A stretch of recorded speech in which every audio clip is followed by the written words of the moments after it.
በፌስቡክ ኤክስፖዝ ኦንሊ ጂሰስ ብለህ ከፍተህ ጥላቻ ስለምታስወራ ወንድሜ ሆይ እንደምን አለ አንተ በስጋ ጥያቄ ይመለሳል እንጂ መቼም እግዚአብሔር ሶስት አይሆንም። እሱን ታውቃለህ። ሲጀመር ሶስቱ አምላኮች ተገልጠውልህ ሳይሆን ከቤተ ክርስቲያን የወጣኸው ለቤተ ክርስቲያን ጥላቻ እንዳለ በግልጽ ያሳብቅብሃል። የምታደርገው ነገር በግልጽ ይናገራል።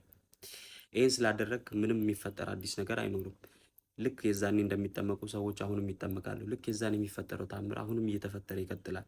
አንተ ዳር ይዘህ ቆይተሃል እንጂ በጣም ብዙዎች እየተመለሱ ነው። የምር ሶስቱ አምላኮች ተገልጦልህ ከሆነ ከቤተ ክርስቲያን የወጣኸው ቁጭ ብለህ ሶስቱን አምላኮችን ብትሰብክ፣ የቤተ ክርስቲያን ሰዎችን ጥላቻ ባታወራ፣ ደግሞ ይሄ የምታወራው ነገር ይህን ያህል ተጽዕኖ ፈጥሯል ብለህ ሙቀት ባይሰማ በጣም ደስ ይለኛል። ምክንያቱም እኔ ባለሁበት በዚህ በአረብ ምድር እንኳን ሁለት ቤተ ክርስቲያን አለ።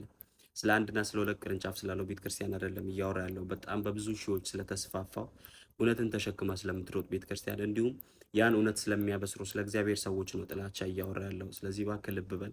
ይህ ማረጋገጥ ከፈለግ ኮሜንት ውስጥ ገብተህ ተመልከት። ምን ያህል ሰዎች ከቤተ ክርስቲያን እንዳሉ፣ ምን ያህል ቤተ ክርስቲያን ሰፍታ እንዳለች ማረጋገጥ ከፈለግ ኮሜንት ውስጥ ጉባና አንብብ።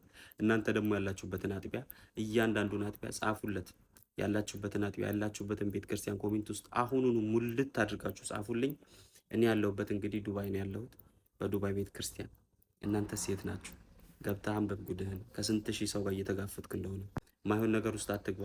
ጊዜ አለህ ብትመለስ። አይ እውነት ተገልጦልኝ ነው ካልክ ቁጭ ብለህ ሶስቱን አምላኮችን ብትሰብክ ሀሳብ እሰጣለሁኝ። መልካም ጊዜ ይሁንልህ።